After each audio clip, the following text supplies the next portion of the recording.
Okay, I've got center line marked right here on the shaft, and center line somewhere fits just forward of those wheels there. I've got rubber on both ends laid in here and across here. All right, I'm gonna let that end touch the ground, and I'll pick this end up, set it up into the cradle, and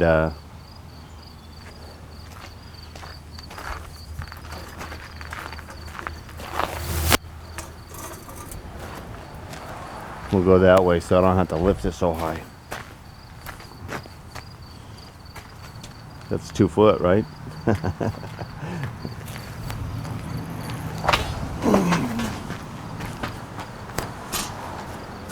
All right, now I'm able to roll it.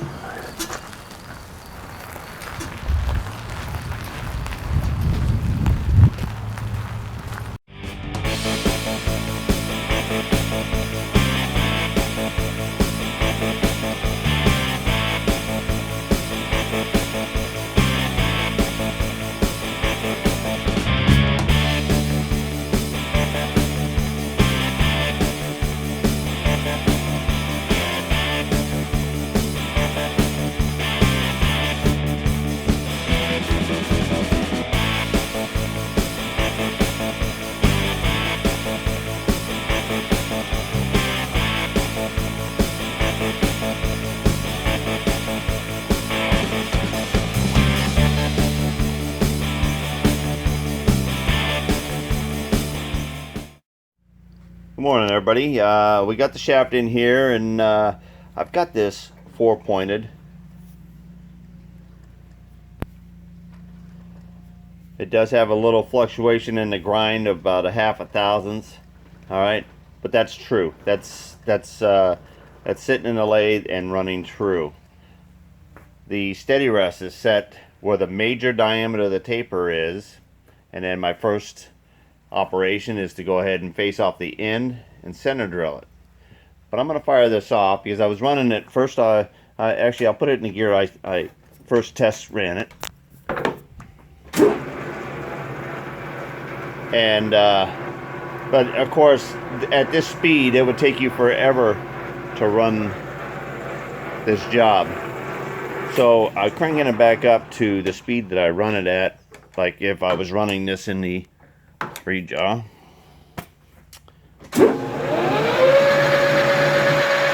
Now we got some weight in here, and this shows you why you straighten your shafting before you even put it in there.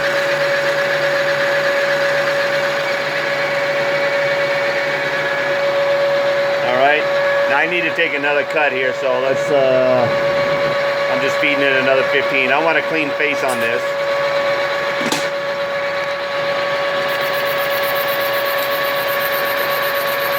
Okay, while that's cutting, let's go look at the other end. Through the wall. This carrier bearing right here carries it there.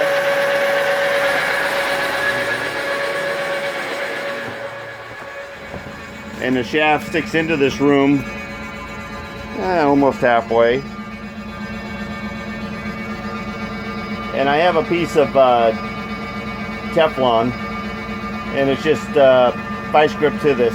This stand is just like the other stand, but this wooden floor is higher, so I can't run my other roller in here. So a long time ago I found that I can just put a little bit of oil on Teflon and it doesn't move.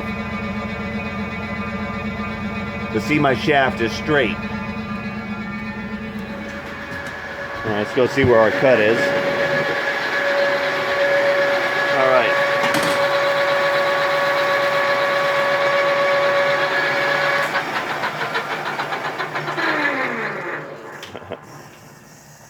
And it was a pleasure setting it up with my four-jaw today. Alright, that's the thing. You set that true, you set this true, you can put a true center in the end of here. That goes for both tapers, the coupling and the shaft in.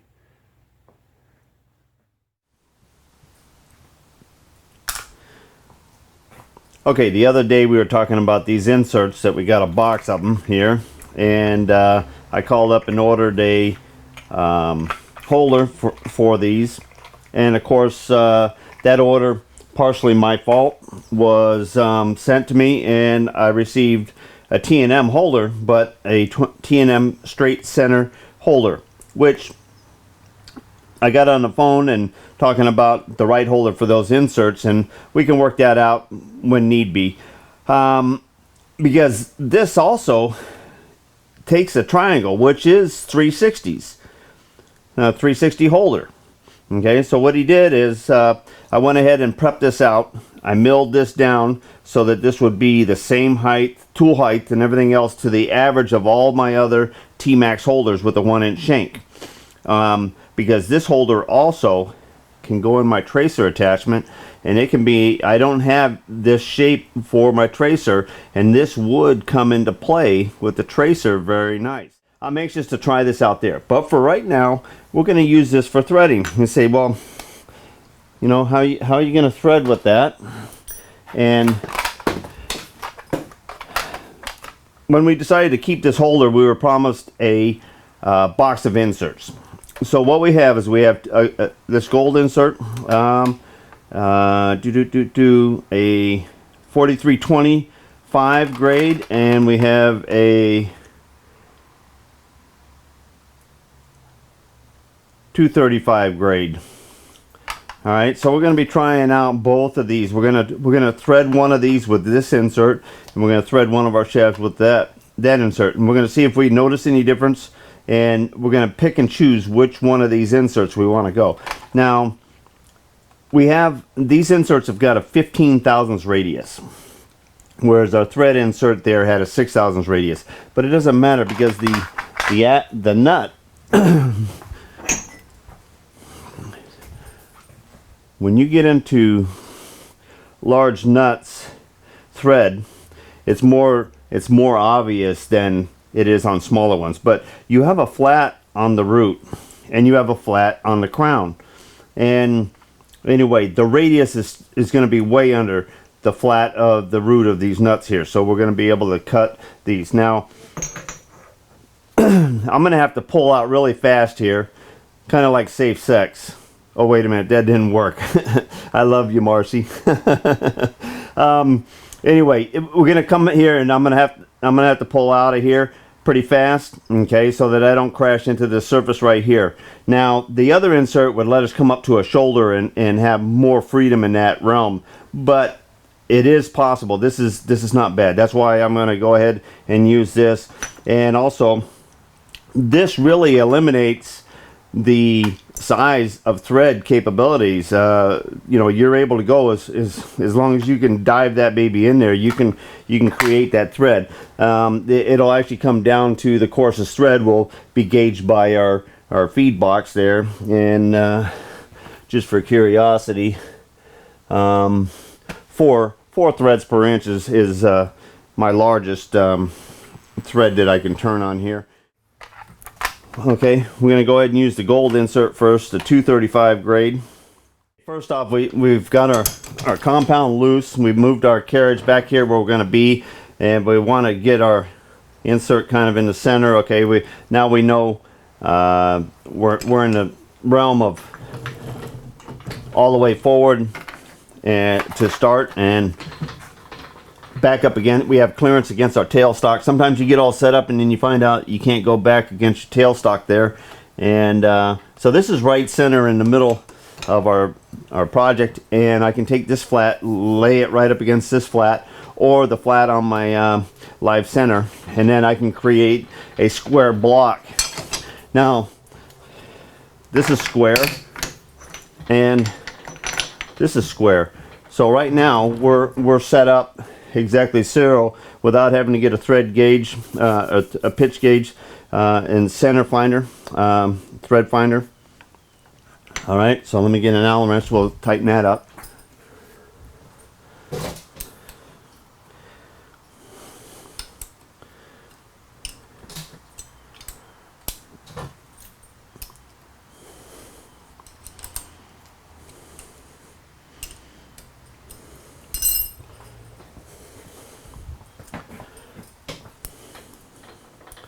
All right, that's loose.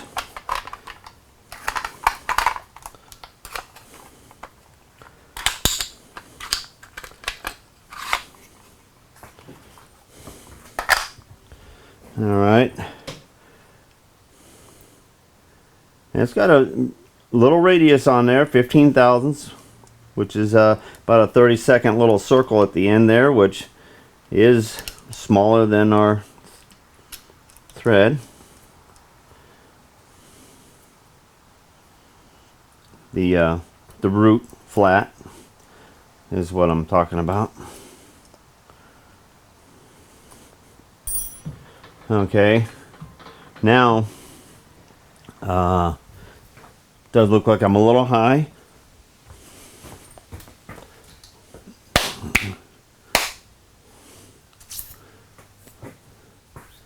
Gets warm for a little bit. We get one mosquito riding around in here. All right, so I take the scale here, and of course it's leaning way that way. Oh, we got to drop this down.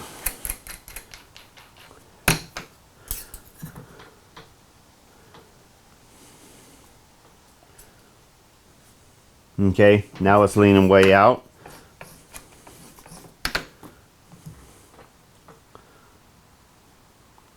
Slightly out.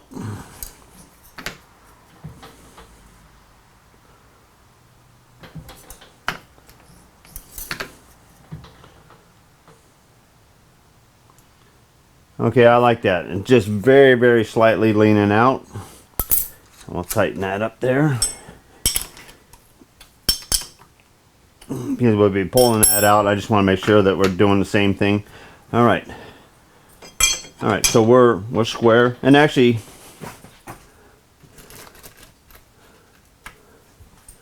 if you were to take your fishtail here, and it's right on the money. Okay, we're cutting 4.5 threads.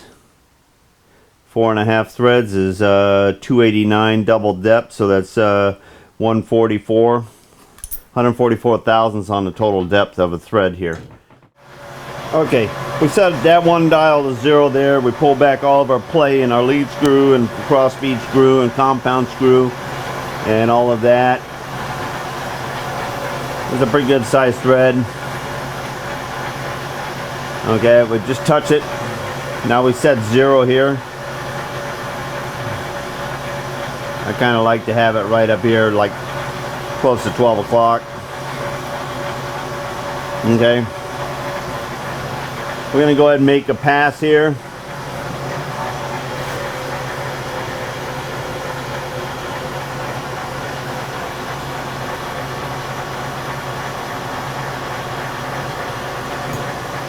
That's just lightly touching there. We got to get our thread gauge to verify that.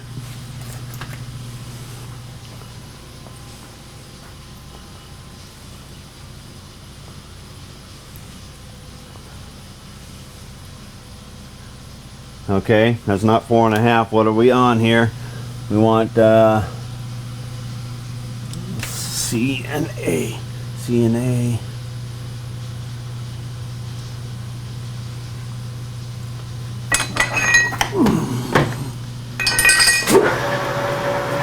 Okay. Come back here again. Now that's just touching. That's just making lines on there. It's not going to affect the thread depth here. Dial looks a little better.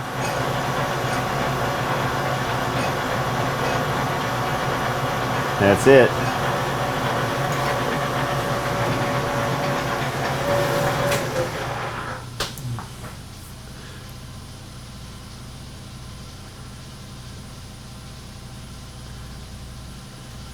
Yep.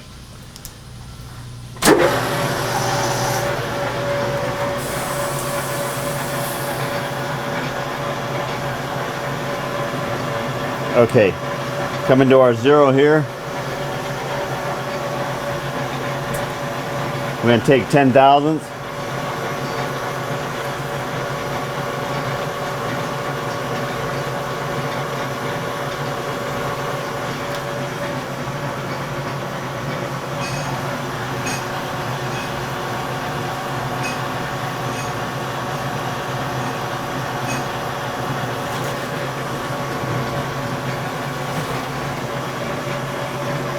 Another 10. Now this is a half a thread, so just in case, I stay with the same number.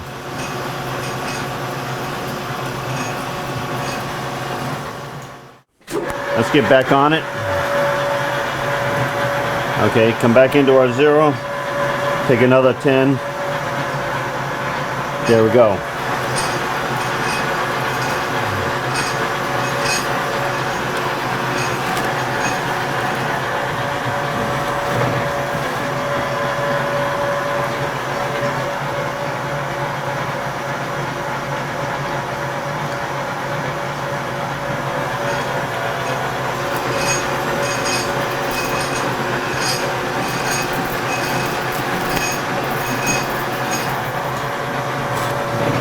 That's pretty smooth.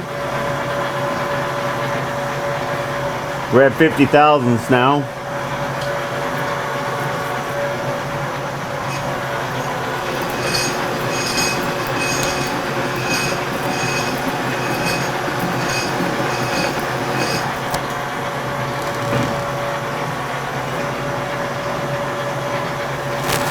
Now we're going down to 5 thousandths per pass.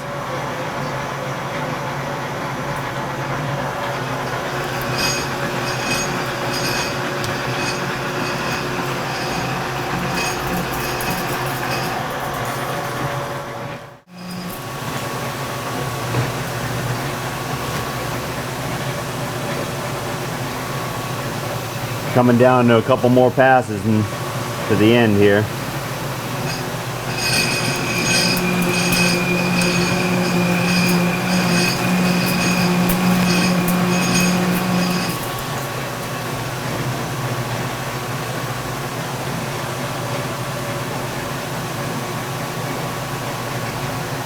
This would be 130, and we said 140.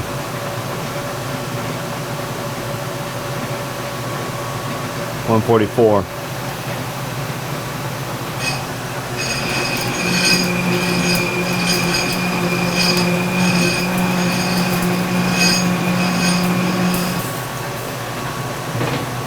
And also too, we're on a 15 thousandths radius there, so I'm going to take 5 more here, and then we're going to take a spring cut, and then we're going to check it. See, I think we're pretty darn close right there.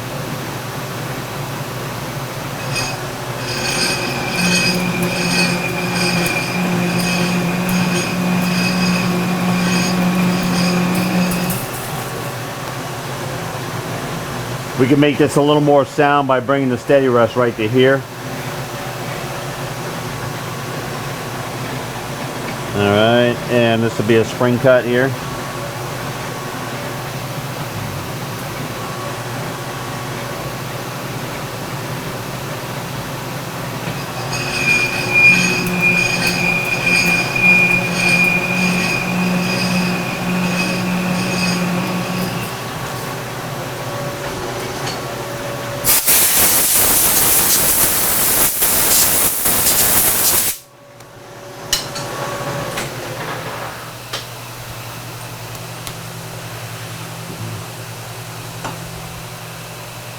Not too bad.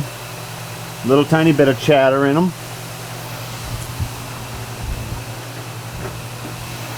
See if we can get the half nut in here.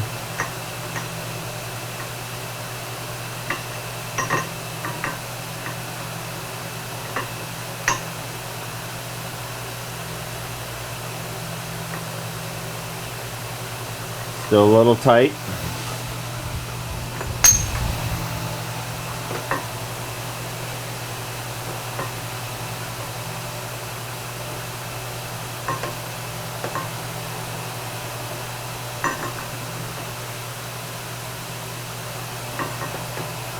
Okay.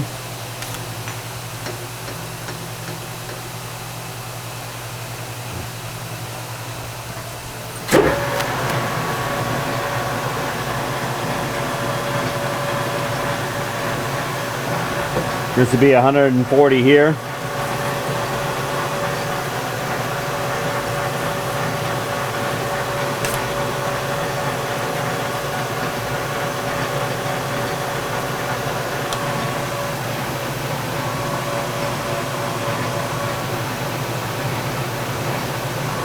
Okay, here, just to make it a little more rigid here.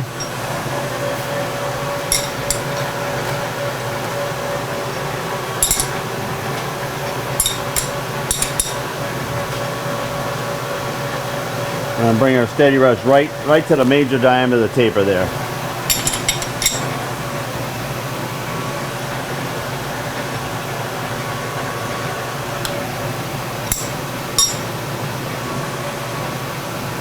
Here we go.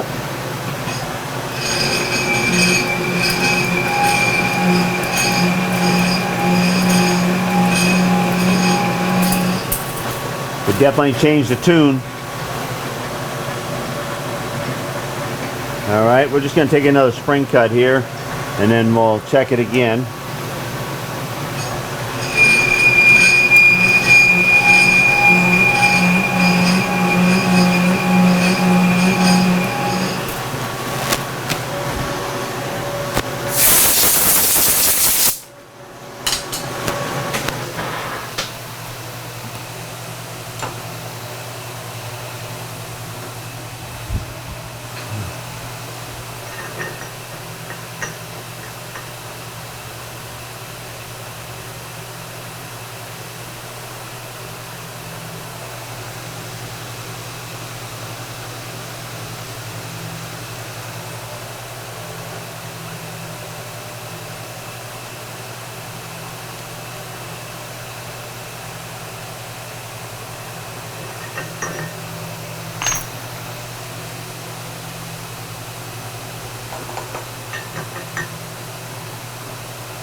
Okay, she's a little tight. I'm gonna take just one more or two spring cuts there. I'm gonna draw a file just slightly on, or not draw a file. I'm gonna take and rub my file on that for a minute.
Much more better, right?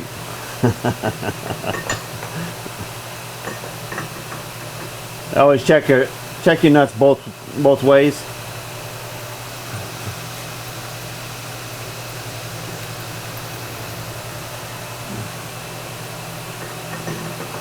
Very nice. We'll pop this insert out and we'll try the other insert. The other alloy is what I actually used on a lot of my turning on the Aquamint. That's my go-to insert, but we'll pull out and then we'll be able to compare a close comparison of what's left of the insert on that cutting edge there and actually how it cut. And I will cut it with the same support right here. But for right now, we're going to back off here. We're going to extend this off to the end of the lathe there, and we're going to pre-lap our our prop onto the end of the shaft here, so that this comes out, goes over, ready to turn and do the keyways.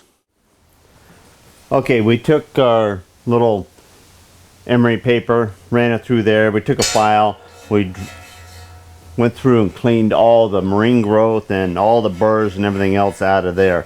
So now we know that the key is going to slide freely through the propeller. We're all set. You don't want to do that afterwards. You want to do that all before you lap the wheel on.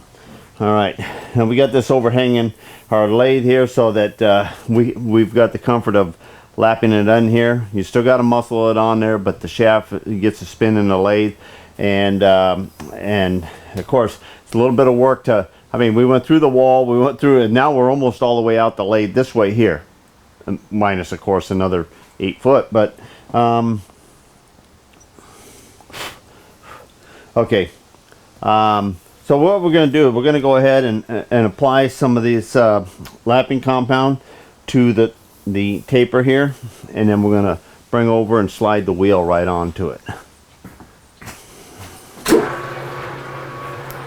Now I'm rotating it around here to put on the lapping compound, because it's just a lot easier than going all upside down and everything else.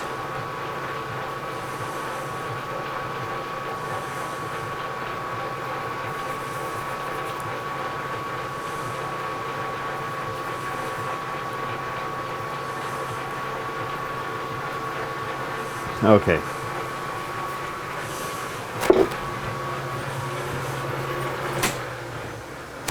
This is where paper towels and other things come in handy. This happens to be a waster rag. Any of my waster rags are they end up being my grit rags, where I'll take, and when I get ready to pull that off of there, I'll wipe my finger and everything else on it. So I'm going to keep that kind of there. Going to keep the lid on the lapping compound so debris doesn't get into it. All right, now coming over here and sliding this on very, very carefully.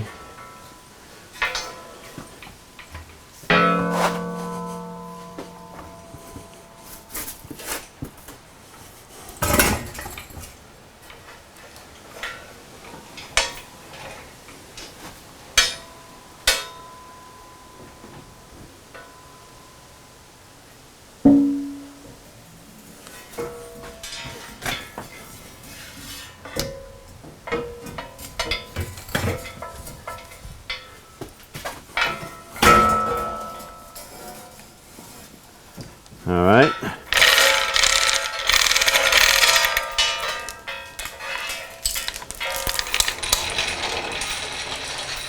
Now before we start the spinning, we take a nut.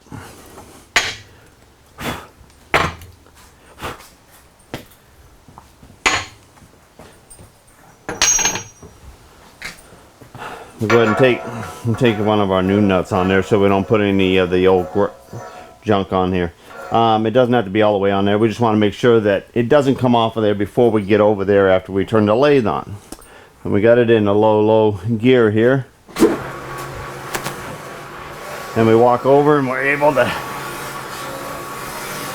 apply pressure, rotate it, back off a little bit so that you get the compound to move around.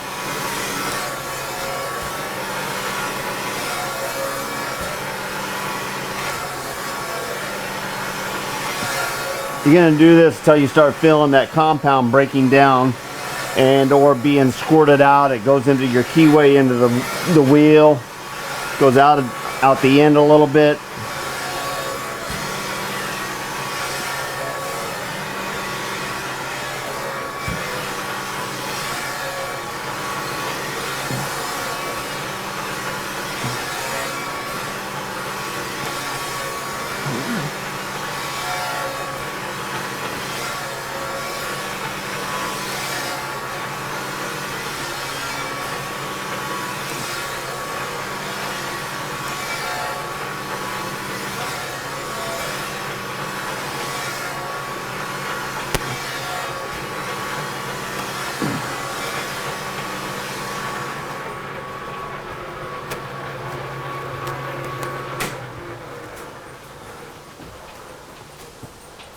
All right, now we're going to bring our sling over here. We're going to grab it. We're going to pull it back.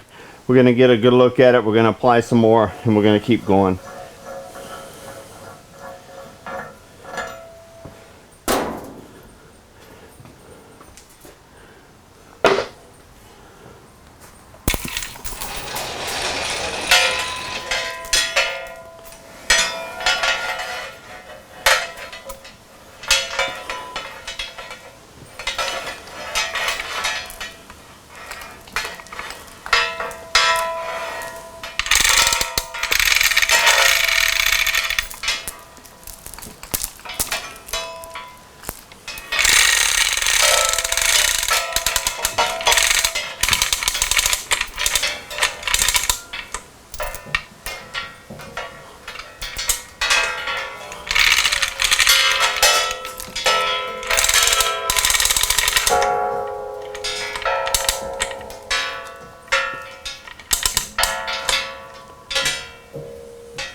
We also like to wipe this and take a look at how we are lapping, what is being lapped and what is not being lapped. And sometimes you could be hitting hard up here, not down here. Sometimes down here you're hitting hard, you're not up here. And you want it to be mostly hitting here, but you want it to progress down to here. The larger diameter, the wheel is thinner at that point and it expands slightly, but you always want a positive hold on the largest part of your bore, and that is the major diameter of the taper. All right, we just did our first bluing on this. We applied lapping compound to this yesterday about 3 or 4 times, and then we massaged a little bit on the taper here because that's how we work matching the wheel and our shaft together. And I'm going to bring you in close so you can get a good eyeball on this. It's pretty hard to look in here, but I mean, we are the bluing is transferring to the prop, and that's part of it. But your best visual is in the bluing and the imprint the prop leaves on the shaft. So let me bring you in. I'm going to do just a little bit more massaging, and then we'll do a final lap, and then we'll double check it, of course, and if it's not, we'll continue on. But we projected one more lapping, we'll bring this in. All right, so let me bring you in a little bit closer here. All right, this is the top side surface, and you can see this print where I slid off the key because I rotated it around so that the key was up. But let's go around, and from that point, see where you got hollow. This was not touched over here, but you have contact from here to there, and you can see some of it's a little, you can see more rubbing, like a little band right there, a little band right there, and a little band in right here. It is progressing down this way here, so we have contact from here to here. So this is about a 65% contact right now. Okay, I like to see it on down in here, 80, 90 or so. Now when we slid the key on, this was hanging down, and we wanted to do that so that we could see all the way, and you can see the key where it never touched, and along both sides. Of course, this is like a rub here, but as soon as you get to the other side here, there you go, you're right on down here. This might be a little bit more, like 70% contact in there, but it fades back this way here, both sides. All right, so you kind of average out everything that's in here, and right now I have about a 60% contact. So I'm going to massage a little bit in this area right in here, a little bit more up in here, and we're going to remove some of that material up here by hand. We'll spin it and we'll work it off, and then we'll put the lapping compound back on here, and then get that contact more down towards it. We're grateful that it is tighter up here. You want it tighter up here, but you need to have some kind of contact down here.